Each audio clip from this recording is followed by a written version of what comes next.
what's going on, everybody? It's your boy Jamal. I hope you guys are all doing well. Now, today is finally December 13th, which means that it is the day that my car is finally getting tuned. So I'm about to head to the shop. We're actually going to be doing it at S&L Performance in Hazlet, Texas, which coincidentally is also the home of Monster Clutches. I'm sure you guys have heard of them. I also wanted to say thank you for the overall positive support on that last video. It's actually overwhelming. So many compliments. I really do appreciate it. But anyways, without any more further ado, let's get going and get to the dyno.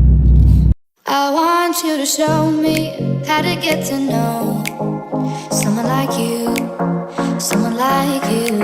I want you to know me, 'cause I know then you'll see we can be true, we can be true.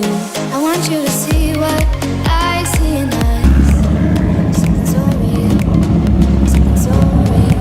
I want you to see that this is a love we both feel. How will we ever know if the love will ever grow without trying, without trying?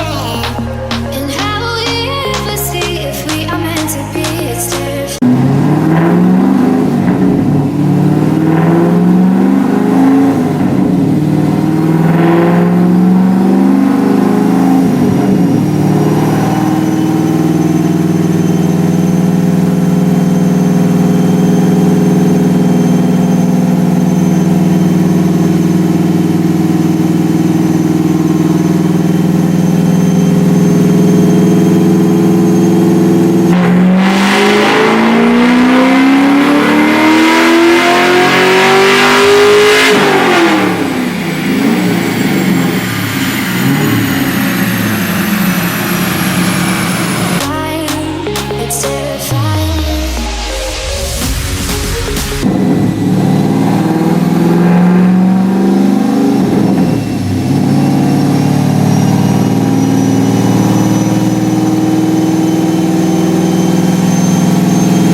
How does this dyno read compared to others? This is definitely lower than a dyno jet.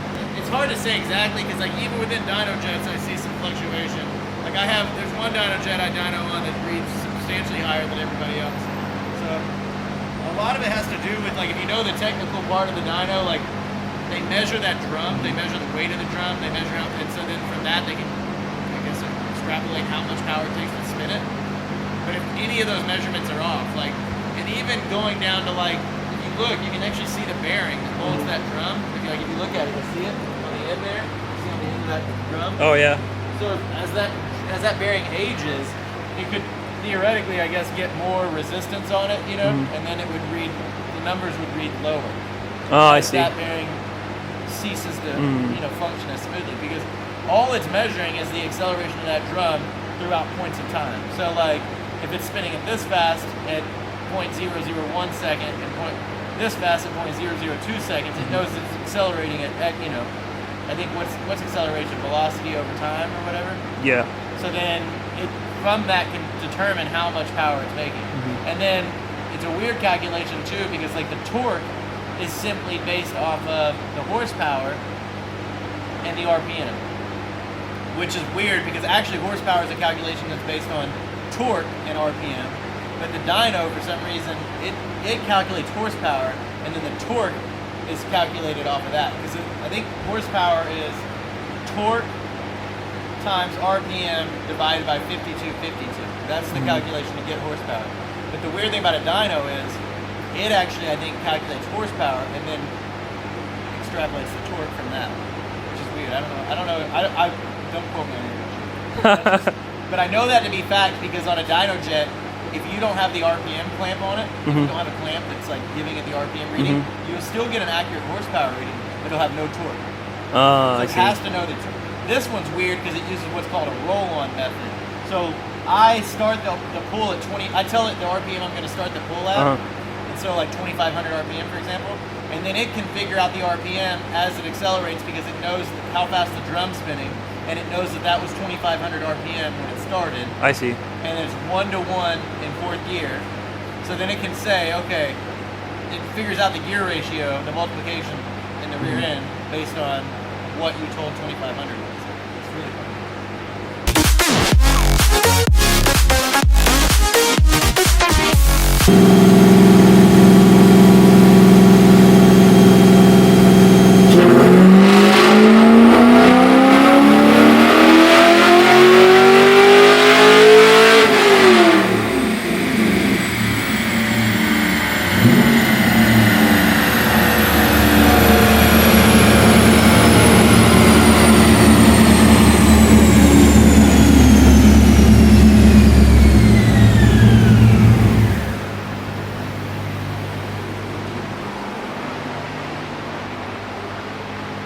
Go down one?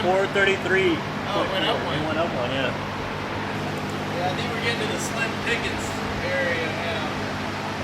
Yeah, I mean, I'm perfectly fine with that. We're gonna do one more because I see one little spot where I think I can maybe pick up a couple. Okay, guys, so I made 433. I think this is gonna be the last pull right here. We're gonna see if we can get anything else out of it.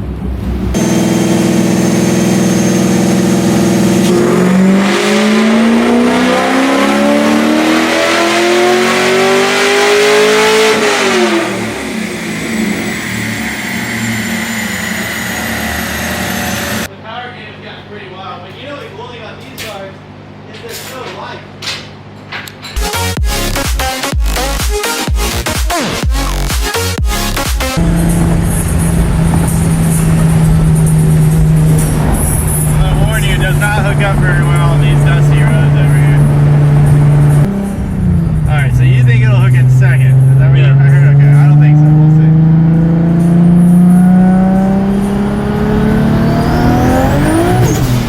Nope. Nope. Let's see. What about third? How are you feeling about third? I feel like it should hook in third. Mind you, it's got fucking tires. It's got There are triple A's too. Good I tires. think that they would work. And they're new, so. Oh, okay. And I like. Have you tried the new style ones, like the R8? I like the way they look. Really? I think they look. I don't know. I'm sorry if you have them, but I just like the old ones where they're symmetrical. Alright. Here we go. Third gear.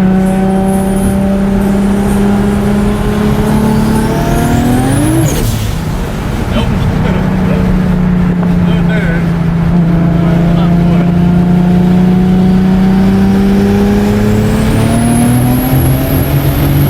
Yeah, you hear it breaking up now. So imagine like you're getting ready to race somebody, and let's say I had better traction. Okay. Should probably wait for the school bus. Just Yeah.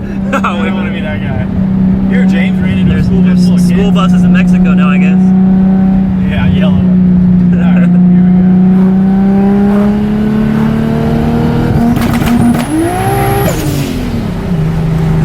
Well, guys, it looks like that's going to do it for this video. The car made 433 horsepower, which is 3 horsepower over what I wanted it to. I'm super happy. James was super cool. We actually went and did a couple pulls, and it actually hooked, surprisingly. So I'll get some more videos for you guys on that later. But anyways, I'm going to sign out for today. I'll see you guys in the next one. Peace.